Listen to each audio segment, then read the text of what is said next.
Hello and welcome once more to Conscious TV. I'm Iain McNay and today my guest is Debra Wilkinson. Hi Debra. Hello. And we've had this idea for a time on Conscious TV because we've interviewed a lot of people over the years and most of them have written books or give seminars and some of them even have quite high profile.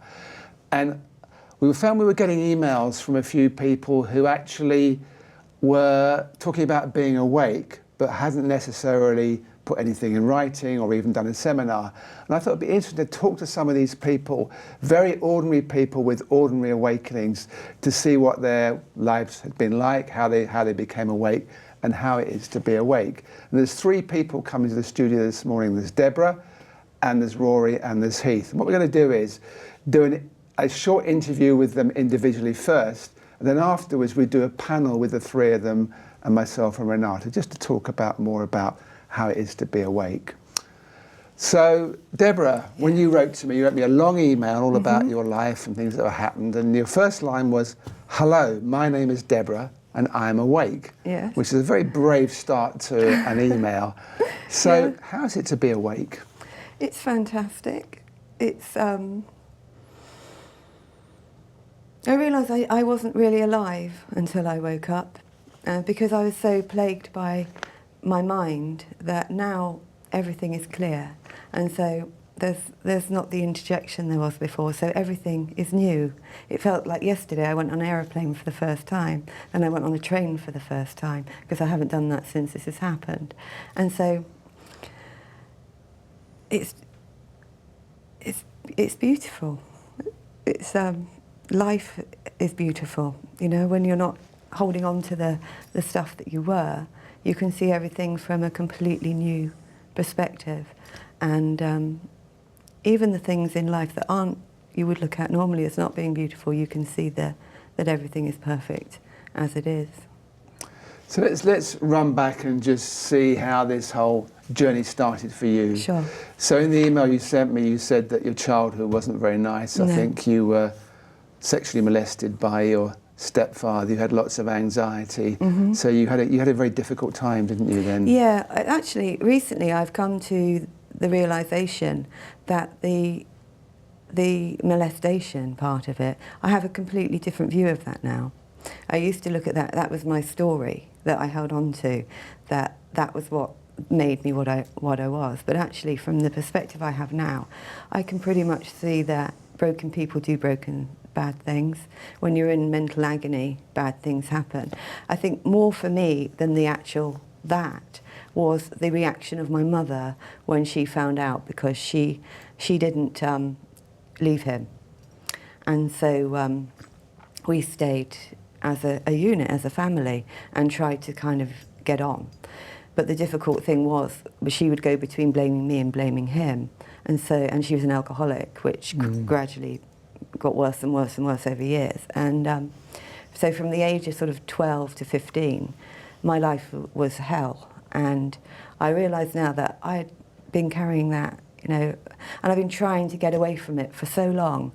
But I realised I was always trying to stay a little bit ahead of it by doing meditation and things, just to try and get me out of that place. And so I was actually constantly running away from myself, or running away from the pain, because I was thinking I could bring something into me that would, suddenly I would go, ah, and I'd wake up and it would be wonderful.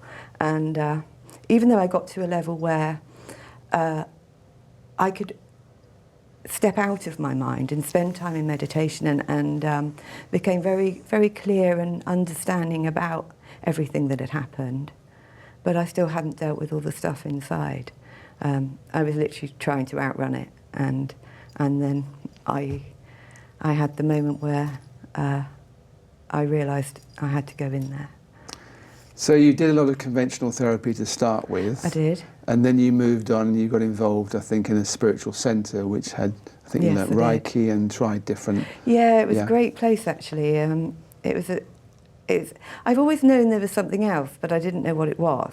But I think it can't just be this, because it's awful living in my head. Yes. And so when I found the spiritual centre and the people that were there, and I realised that really it's broken people that are looking for a way out of their brokenness. And so it was lovely to meet people like that, and it gave me that extra layer. And then I started looking at different teachers and books, and I was reading constantly, because it was kind of before computers, really. And so I was, every book I got, or every course I went on, it was like, this is going to be the thing, this is the one, this is, it's in here. And then of course it never was, because it's in here.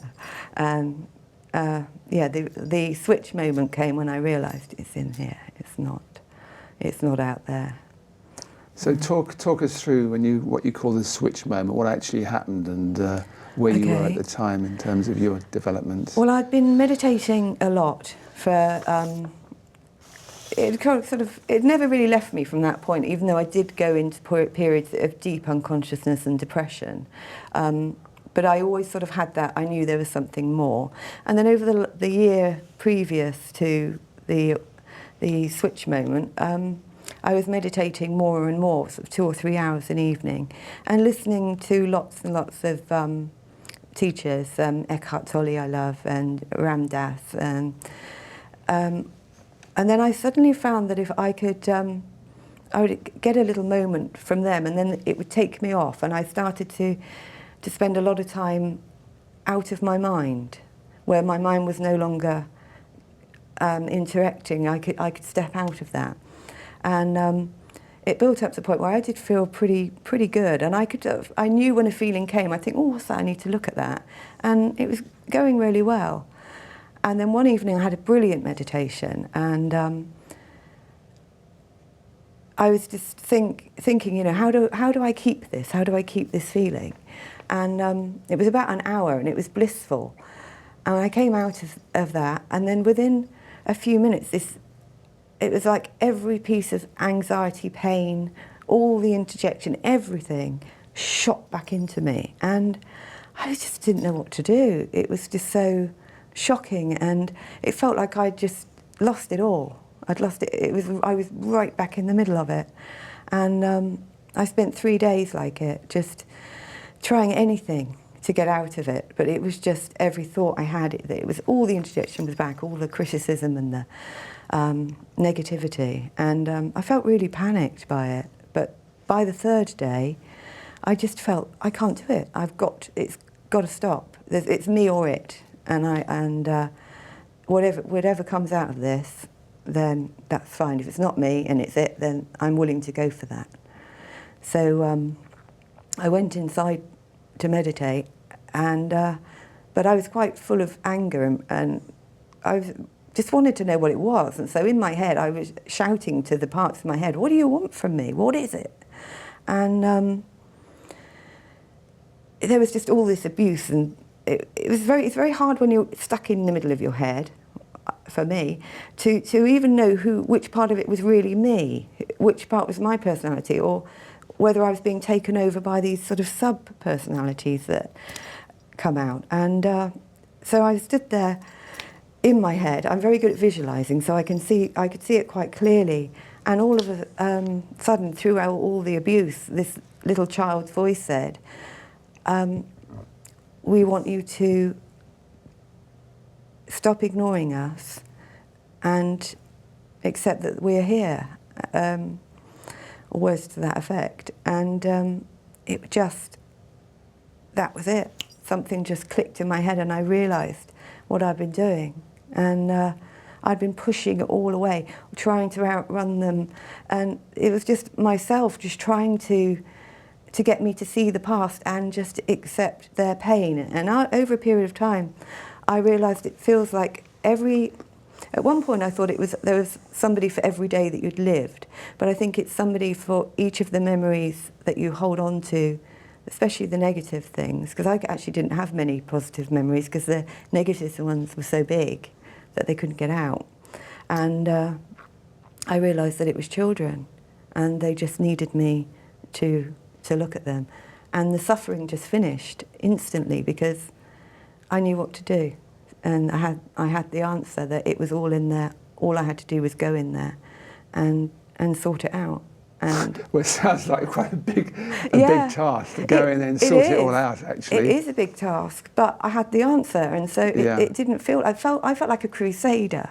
Like I would think, right, I'm going in, and whatever came, I never tried to force anything. Think I wanted this issue or that issue sorted. I would just sit quietly, and the feeling would come, and I would sit in the feeling and say, who is that? And then the little pictures would come, and then I would see that it was what child it was, and then I would walk into the picture, and so then I would be there with her from this perspective of complete lovingness and understanding, and I would allow her to tell me her pain, and then I would explain to her how she'd been stuck and that it was over, and she didn't have to be there anymore, and then I would take her out of the situation she was in, and that little bit would dissolve. And so gradually, sometimes there'd be 5, 6, 7 in an evening. It'd be one after the other, and you'd think, oh, that's one down, and then you'd think, oh, here comes something else, and they would just come and come and come. And as they came, the space just opened up more and more and more. So you were like healing the memories that were not the pleasant memories or things that were stuck patterns. You were healing them, letting them go, and through that they dissolved. Yeah, well, it's kind of all they ever wanted was for me to see them and to understand them. And so with me doing that with completely open arms, they didn't need to be there anymore. It was really felt like I was letting them free. And I invented this little place where I take them because they are me, so they couldn't completely dissolve away. Even though they don't come to me now, I can go to them. So for anything I want to know about, I can go into my little world and see it from this perspective. But yeah, this little town developed in my head where they all live and they all love each other, and it's just a completely happy place. I found that the ones that came to start with were the ones that wanted someone to love them, wanted, the ones with open arms saying, please, I can't bear this. I realised that it's times in your life when you're young, and you at that point where you're desperate, the older ones anyway, when you're saying, can somebody help, God help me, that kind of feeling of somebody please. And I realised that I was the answer. I am my own God. And even though they've been in that place of please for all this time, I can go and say, I'm here. And they can dissolve away. And how long did this process take? How long? Months. Yeah, and I think you said in the notes you sent me that you were meditating to 4 to 6 hours a day. Yeah, I sit down in the evening, and I'm still doing it. I can't not do it. I can't watch TV. I'll start to watch a TV programme, and then I think, oh, I'm going. And I just have to turn it off. So it was several months. All in all, it's been nearly 2 years, but since the switch happened, it's been about 8 or 9 months. And so, yeah, I sit down about 6:30, and I usually go to bed about midnight, and that whole time I'm just dealing with, But I found also that the more I deal with the inside, the bigger I get the reflection on the outside every time. I deal a bit with me, and it shows me how that's reflected in the world. And so, as I sort myself out, all the other problems that I saw as problems in the world disappear. And there's just more and more clarity. So the process of the clearing, as I called it, the people coming, lasted about 6 months, I think. I don't really know. Time sort of lost its meaning a little bit. I often don't even know what month, day of the week it is, or what week it is. And once that sort of stopped, it moved on to then having to see everything from my perspective now, and to see the things that I'd done, the places where I'd been, where I thought that I was an innocent party and things, and realise actually it was me. And then you think, oh yeah, and that one was me. But not from ever a place of feeling bad, because the suffering had gone away, and so it was just open exploration of everything. So nothing needed to hide anymore. Because you used to be very anxious at one time, didn't you? I did, yeah. I suffered from extreme self-loathing, I would call it, and very negative thoughts about myself, where to the point I couldn't do anything without an interjection of how I was doing it wrong. Even a movement would be wrong. And it could turn on a sixpence, because say I didn't have a jacket on and it was cold, it'd be my fault because I didn't take a jacket. And if I put one on, then I was weak because I needed to put one on. It would just turn. It was just constant. So there was self-judgment going on a lot of the time. Yes. And in lots of different, there could be several of them going on at once. Yes. And so I see it now as they all have their own personality, and it got to this point where you had the realization you were God. yes. Just talk me through what happened there. Right. I'd been looking a lot at space and then quantum mechanics, and space and quantum mechanics. And I knew kind of that I was God, and that we're all God, and that we're all one thing. But this particular evening, I had been looking at that. I'd been looking at quantum mechanics and space, and realising that we were just on this little plateau, right in the middle of where it goes in and out. And it just sort of came to me that we are all God. And then the feeling went through me, and it felt like I disappeared, and my personality and everything for that period went away, and all that was left was the knowing, the wholeness. And I've not lost that feeling of having that connection at all since. It feels to me like I am God in expression. And I have to use the word God because other words are not personal enough, like consciousness and the whole and the one. And to me, it feels like it's more personal. It needs kind of a name, and God is the name that fits. So, yeah, it's God. I'm God, and so are you. One thing I think is also good to talk about, because other people in the same situation, you had a nerve disorder, didn't you? And you had a lot of physical pain at one time. Yes. So how did you deal with that? Well, to start with, it was very difficult to deal with, because it's a condition that they actually say it's the most painful condition you can have, which I thought, well done me. I hit the jackpot with that one. And I had to take awful medication to deaden the sensation, but of course they don't only deaden the sensation in the nerve, they deaden the sensation everywhere. Yes. And but I was up to a limit where I couldn't physically take any more, because I just couldn't cope with it. I was like I had dementia. I would go into a room 3 or 4 times and not know I was there. It was why I was there.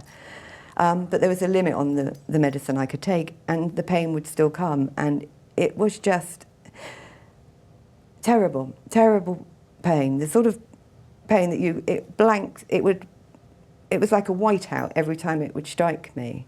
And it was as if every other sense would disappear except for this pain. And it's terrifying, because you don't know when it's going to strike, because it's not constant. You could have a day with none, and then all of a sudden the next day it's suddenly as if you've been tasered in the face, and that can happen over and over and over again.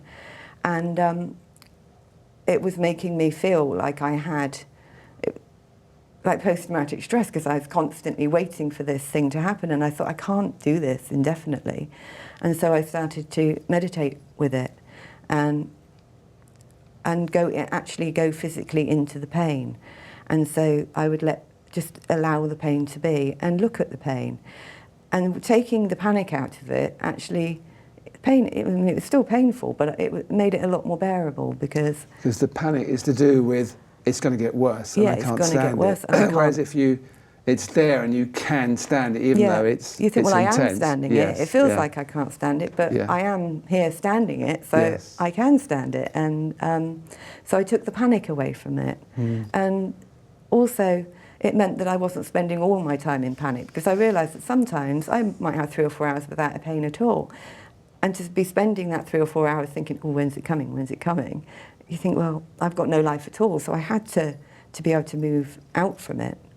And I eventually had surgery, and it's gone. So, yeah, that was, now I can see all experiences, what a great experience that was. I know the most severe pain that you can have. and I've lived with it, and I came out the other side, and you know, it's good. And you're also telling me when we talked on the phone that you moved to Spain and you really simplified your life, and you live very quietly just with your partner and your children, and you're quite isolated in one way, but that works for you. Absolutely, yeah. It felt like this. Feels now this whole move, because it was 10 years ago, has been building up to this. And as my children got older and they left home now, the time opened up to be able for me to slip into it more and more.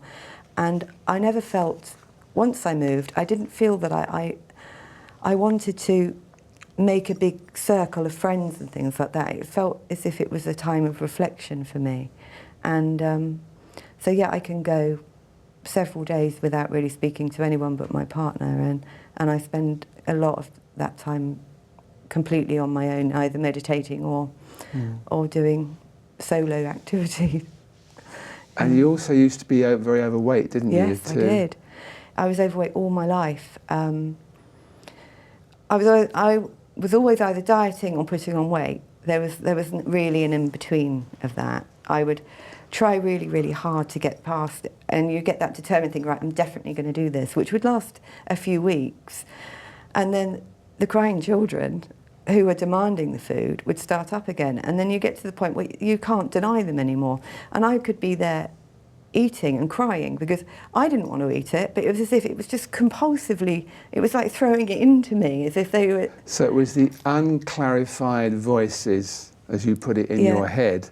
They were demanding the food. Yeah, it's the children, And your body was saying it needed the food to feed this family in here that wasn't actually a real family, because it was just to do with your conditioning. Absolutely, yeah. And when we were children, and I think a lot still happens, where treats, sweets and cakes and biscuits and everything like that was a treat, and if you were good you can have a treat. So because I was always so anxious and things, I just was treating myself, like have that and you'll feel a little bit better. But obviously it doesn't work, because then I would become really overweight. But I also realised that it was twofold. It was the feeding when we were children and the reward system, and it was also because of the abuse. In my family's eyes, the worst thing you could be was fat. And so to me, I didn't want to be attractive because I didn't want to draw unwanted attention to me. And so by becoming as unattractive as I could, it would keep it at bay. And as this process has actually started before the switch moment, I gradually just found that I wasn't as interested in food. And then once the switch moment happened, it just completely, desire for food completely dropped away. And now I just eat. I became a vegan. I'm just not really interested in food. The only food I'm interested in is stuff that's going to nourish my body. It's for that purpose and that purpose alone, really, which is a complete change around. I haven't, even like at Christmas, I didn't eat a chocolate or anything. I just, it's there. I can see a beautiful cake, but I have no desire to eat it whatsoever. So yeah, it's quite amazing, and I've lost 37 kilograms, so that's quite a lot. So how much is that in stone? I don't know, actually. It's a lot anyway, isn't it? I think I was probably about 17 stone, and I'm now about 10 stone 5. Gosh, so I was big, yeah. You've lost 40% of your body weight. Wow. Yeah. Wow, that's extraordinary in itself. I didn't realise how fat I was. Yeah. But it's only now when I look at photographs that I think, my goodness. And I also did it to my children. I did the same thing to them as I was doing to myself. I overfed them. I fed them with treats. It was like I was mummy bear that made all the lovely food and eat all this lovely food. And both of my children through teenage years were overweight, and they're not now. Once they got away from me, they got rid of it. But I didn't know what I was doing, and now I do. And you know, I've spent quite a lot of time in the position of thinking, oh no, oh that was me and I did that, and you know. But that's all part of the letting go of everything. And you feel free now? Absolutely, yeah. So nothing really throws you now? No, it's like anxiety, which seemed to rage through me constantly. It's just not there. And sometimes I think, well, it kind of should be because I'm doing this, but it isn't. It's just, yeah, just clarity and clearness. The interjection has stopped. As I looked at it and saw it for what it was, it slipped away because once it had my attention, it didn't need to be there anymore.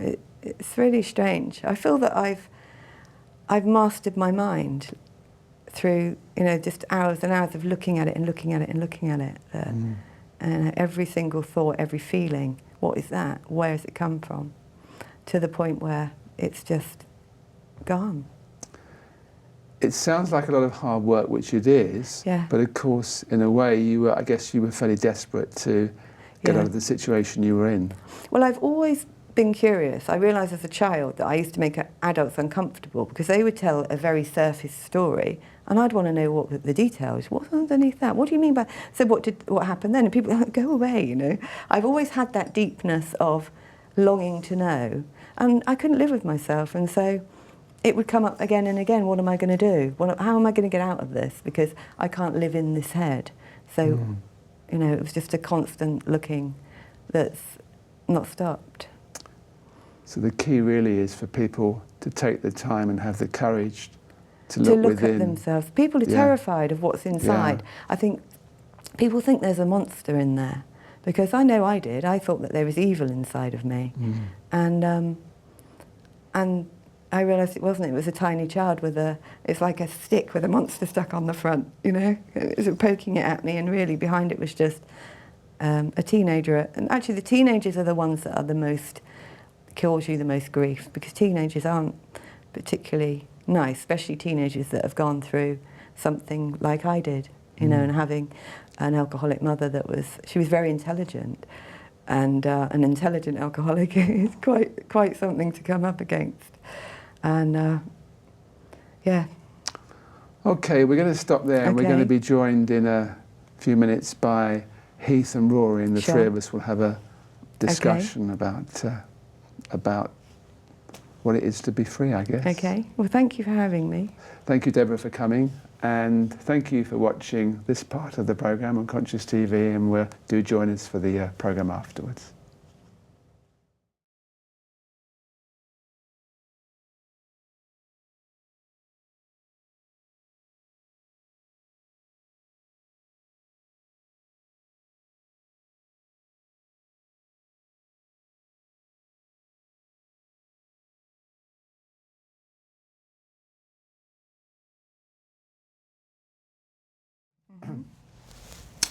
So welcome back to Conscious TV. I'm Iain McNay, this is Renata McNay, and we're now having the discussion. You would have watched the first part of the programme where you either seen Heath or Deborah or Rory's story, and we're now going to have the three of them together just talking about the important things that were fundamental in their opening up to who they really are. So, Renata. Yes, so it's my turn. I would be interested in knowing what the most valuable thing was in your transformation. You know, was it meditation, was it inquiry, or anything else? So maybe we start with Heath. For me, it was just the experience of stillness, really. I see it all around me, even in things that are moving. It's probably more accurate to say settled rather than still, I suppose. So that when, I don't know, when there's chaos around, for example, you can still be calm. And somehow the chaos is happening, or the world's unfolding around you, but you still have this calmness. And for me, it feels like it's here. And it kind of means an end to meditation, because you're living through it in a sense. And was that a practice? Did it take you some time to actually be able to see the stillness in the world once you saw it in yourself? Or was that immediate? Can you still get pulled out of it? Yeah, there was a month probably between the moment where I felt that presence, which I realised was a stillness, and then I saw it in the world around me. And then after that, it's just there. Can you be pulled out of it? Yeah. If there's a strong enough fear, for example, then you can be pulled out of it, you can worry, but you see it differently. And I know lots of people have said the same, but you're not touched in the same way by the same fears. But you can let it be so if that's what you want. So it's just brought more calmness, even though I was pretty calm anyway. But it's just less trouble. I feel more untroubled. And how does that help people who are watching? You know, that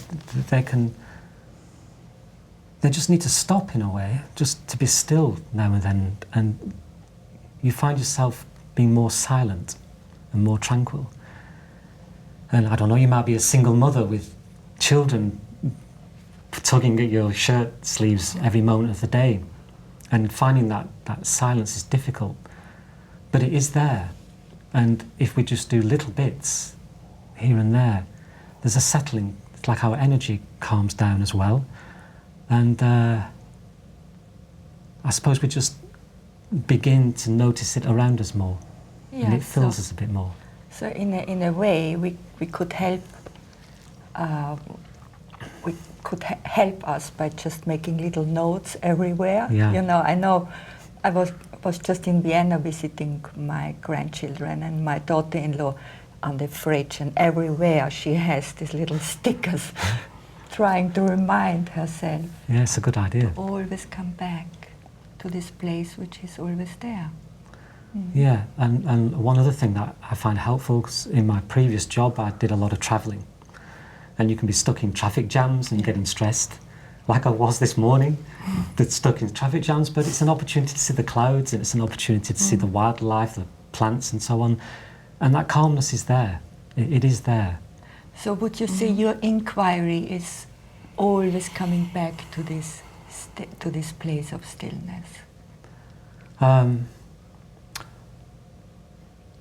Well, in a way, it just is there rather than coming back to it, I suppose. Okay. I don't know. It's like saying I'm coming back to being a man in a way. I can't not be, but in the way I can be.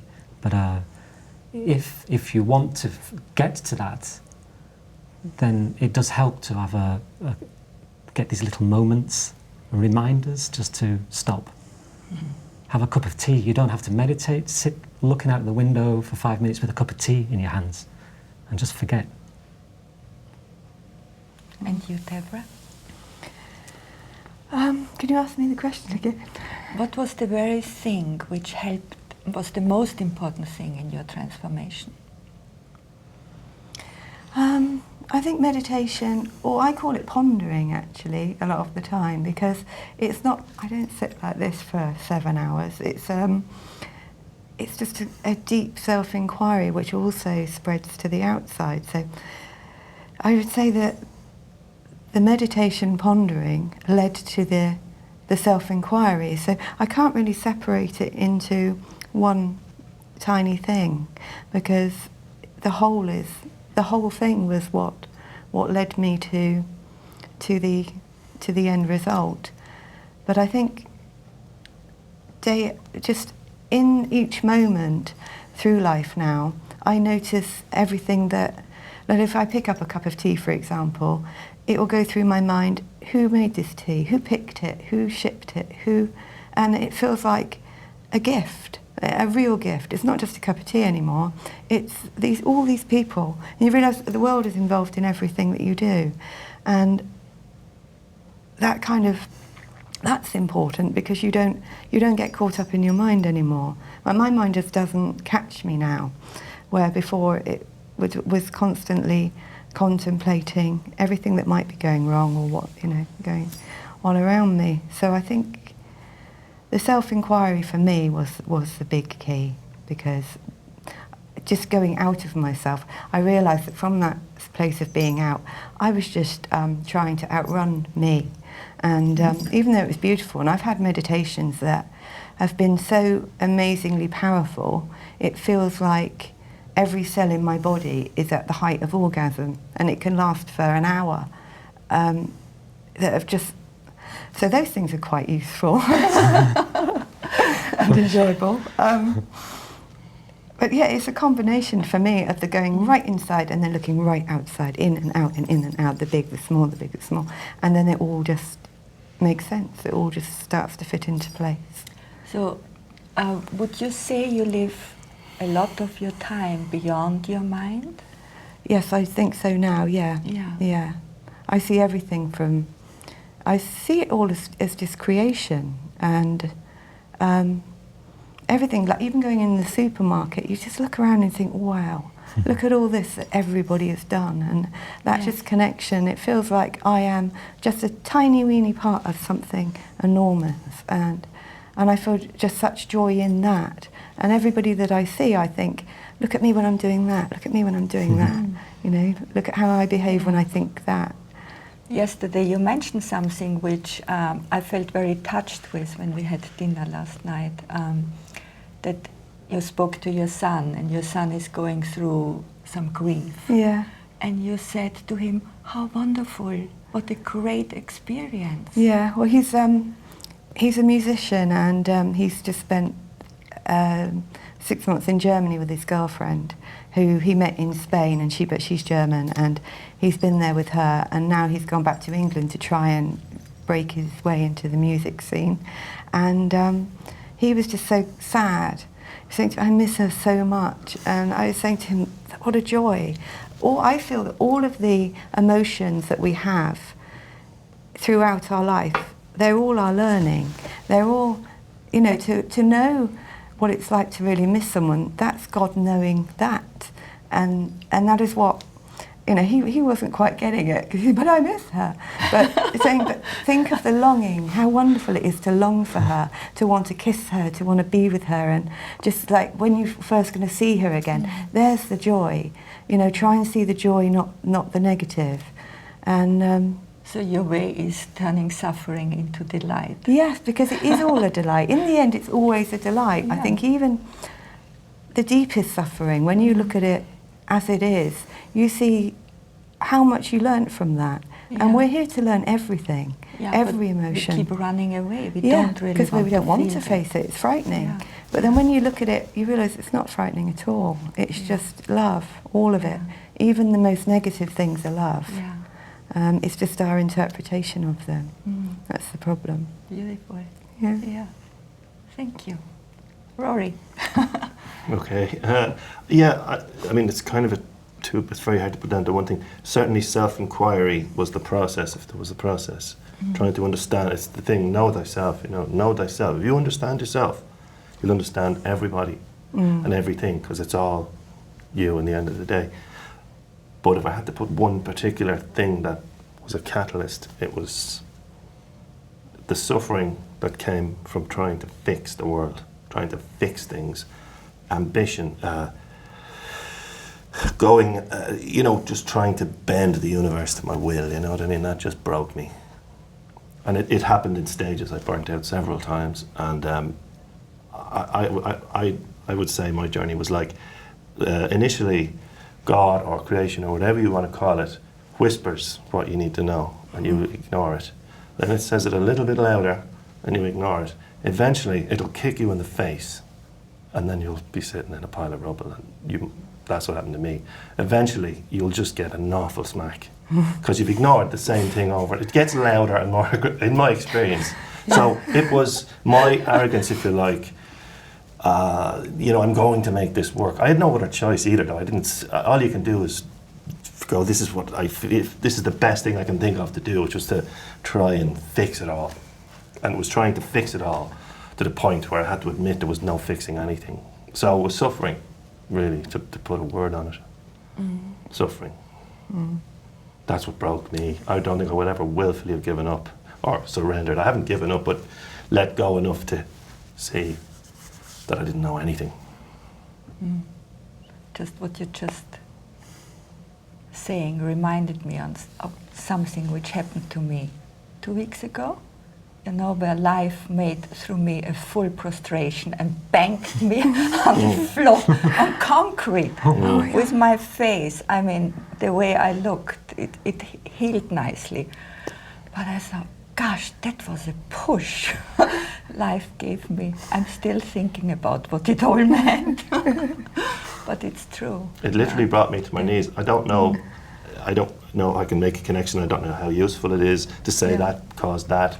Yeah. But within months of the sort of psychological or emotional awakening, my back went and my legs went and I was on crutches for about a year.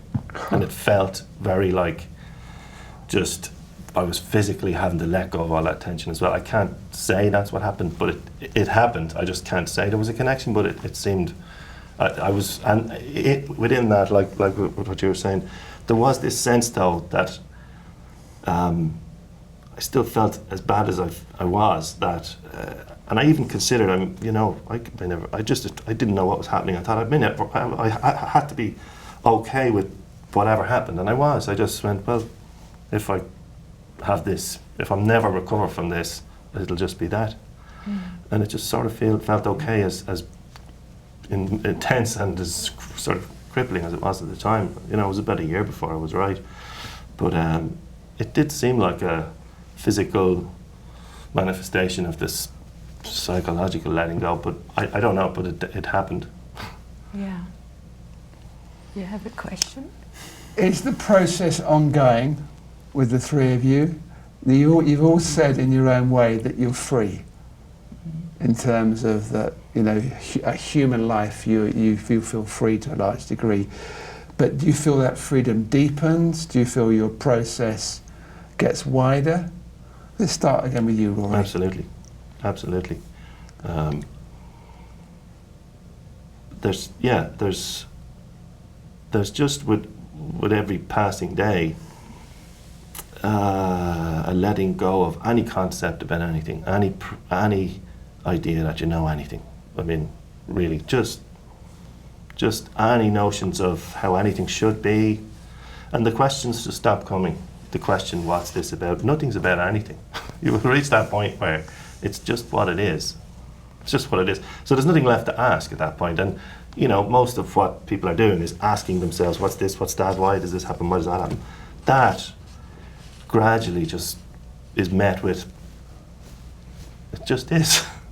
And that took time in me, certainly, and I can't imagine that process, even though the questioning has stopped, the peacefulness seems to just become bigger, or whatever the word is, or there's more of it, or I hate using words like profound and that, because it adds a quantity that really doesn't exist, but it's just... It deepens somehow. Yeah, it just does. It does. And, words like beautiful, it just becomes, it just does. It does. It sounds, and that makes it sound like a thing, which it isn't.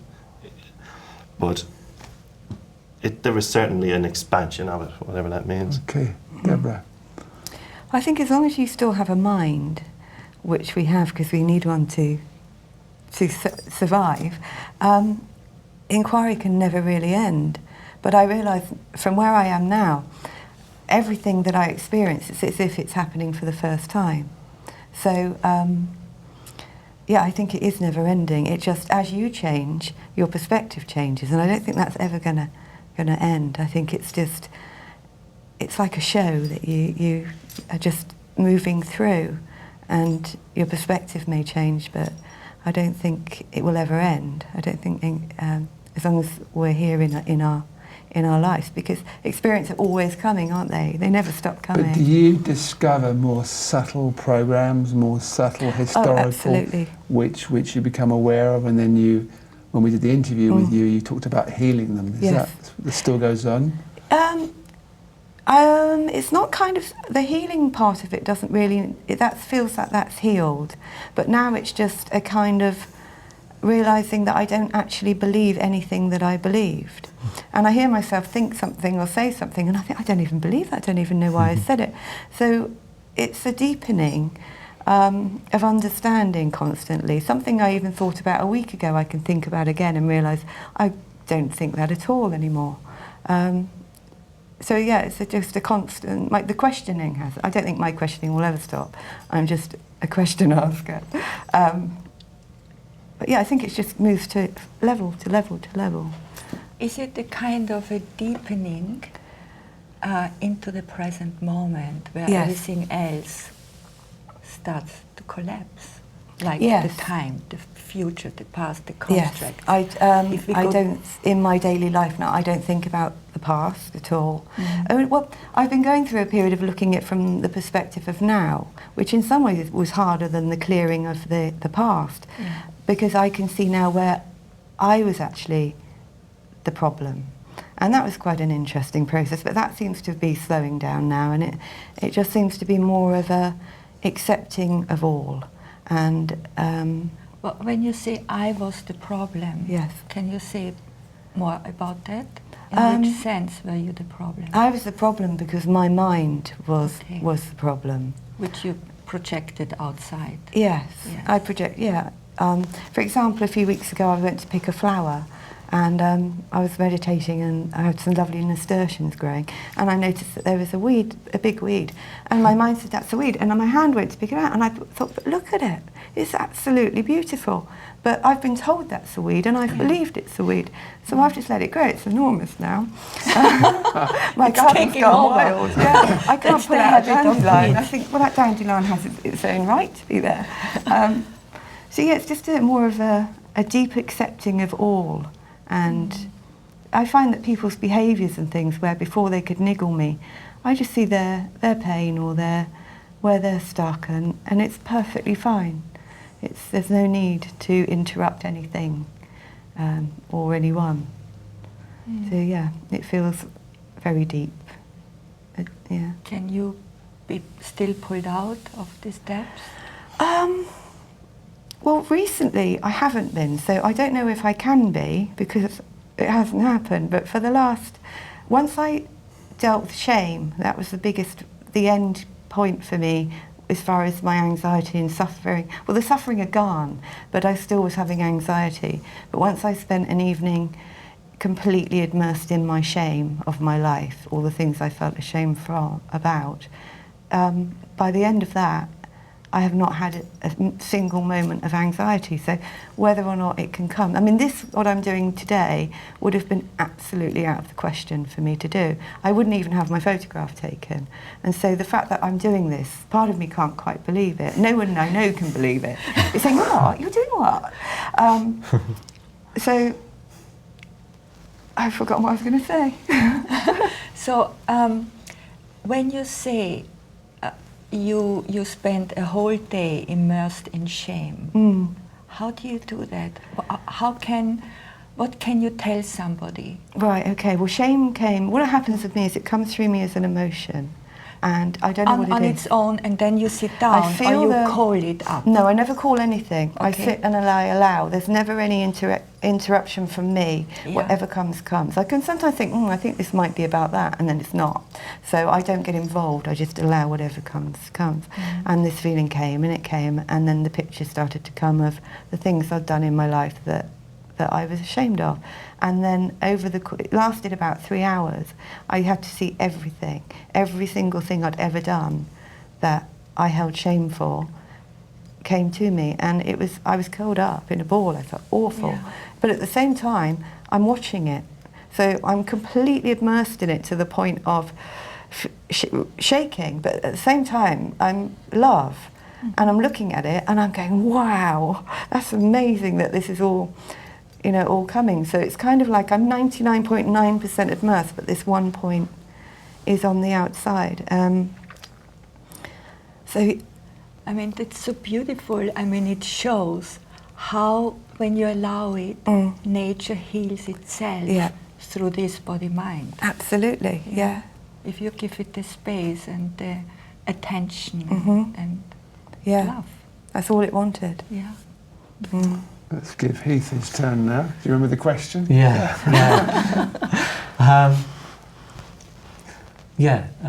Similar in that I think maybe just living it teaches you more about the understanding that you had when you first had that moment. Because it doesn't feel to me like there's something new that I'm learning. In a way, it feels, yes, it's I can't think of the word, but it's reflecting what I knew then, if you like, at that moment. It's like a lot of understanding comes in one moment, and then you're living the life, and it does feel like a door that keeps on being pushed open, and it does feel beautiful, as Rory said. Yeah. And but actually, I don't really think about it during my day in a sense of. Someone once said to me, years ago, I've gone from thinking of the little self to the big self all the time, and so there's still something there. And there's something nice about actually not thinking. In just, you can actually, if you start to try and do it, it's like, I don't know what's going on in the brain, but it does seem to, those gaps seem to get bigger. But you lose a lot of concentration as well. You forget what someone said or asked you, and they think you're probably losing it. But I don't know. I don't expect there to be ever a point where I feel like I've got to the end of it at all. I hope there isn't, really. 'Cause it's, I think that what I'm particularly interested in is how this feeling and why we're here, how it interacts with life, how it interacts with people fighting one another, and people being obsessed by one another and possessive of one another and stressed at work and so on. What's the point in what we're talking about unless it helps in that way? And if we're to each believe our experiences and what other people on this programme have said, then we're all that anyway. We're all at peace anyway. So what's stopping us from seeing it? And that's what it's about. It's about stopping and letting go of the thoughts and just letting them go, not letting go of them, but letting them happen and whoosh, don't grab at them. It's not going to happen all the time. It still happens to me. If there's a strong enough thought there, I still get it, and I find myself minutes later thinking, I grabbed hold of that, and I feel stress or something. But there would have been a time where I wouldn't have had that stopping, and I'd have just carried on and got more and more angry until you become angry and you don't know what you're angry at. And I think if we forget about awakening and so on, if we just relax a bit more and be a bit more gentle on ourselves and not ask too much of ourselves, then it becomes a letting go and a forgiving. And I think that's happened to me as well over the years. It's exactly what a very high Lama said once to a friend of mine who, after years and years of studying Mahamudra and all the sutras and what have you, he said, forget it all. The only thing you need to do is just relax. And then the nervous system lets go, I guess.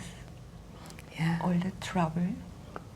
Yeah, it feels a bit like it's more of an unlearning than a learning. It's unlearning all the stuff you've learned, and then what's left at the end is reality.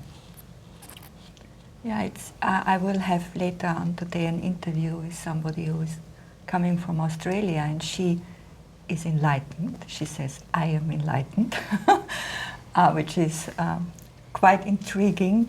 She doesn't say, "I'm awake." She says, "I am enlightened," and. But she says, her mind doesn't work properly anymore. She needs to write everything down because, like you said, she forgets. Yeah. It's not Don't think I said important that. anymore. You don't focus on all that stuff we try to remember. Yeah. And I don't think it goes in, really. It's sort of... what you need to remember, you Yeah, remember yeah. anyway. And if not, okay, who cares? Good guess. Yeah. I was just going to read the last paragraph of what you all sent me. I thought was quite interesting. Debra Yeah. said, "You don't have to be special. You just have to want to be free." with Rory. He said, when you know that you know nothing, then you are free to consider anything and believe nothing. It doesn't matter how you describe it or label it. Life simply is what it is, and the description label is meaningless. And Heath said, well, actually, it's a little bit different. Current expression is through poetry. It comes to me from nowhere, and I scribble it down before I forget. I call it Taoist poetry. A little bit of a different feel, but I think you've all kind of, in your way, you're all saying the same thing. You all summed it up in your own unique way. And I think that's wonderful, actually. So you didn't actually really meet until two of you met last night, and Heath, you came today, and they all wrote into Conscious TV saying they were ordinary people with awakening. So maybe you want to do the same if you're out there and looking, as I think we've had very valuable programs today. And just to explain again, you're watching this at the end of one of the three interviews with Heath and Rory and Debra. So if you haven't seen the other two, you can find those on Conscious TV, and you can first watch the first part, which you won't have seen. So thank you very much, guys, for coming, because you've flown in from Dublin, you've flown in from Spain, and you've flown in from Leamington Spa. So you all made effort to get here. And he's moving this afternoon to Austria. So there's a lot of kind of movement going on here with you guys. Thank you again for watching TV, and I really hope we see you again soon. Goodbye. Goodbye.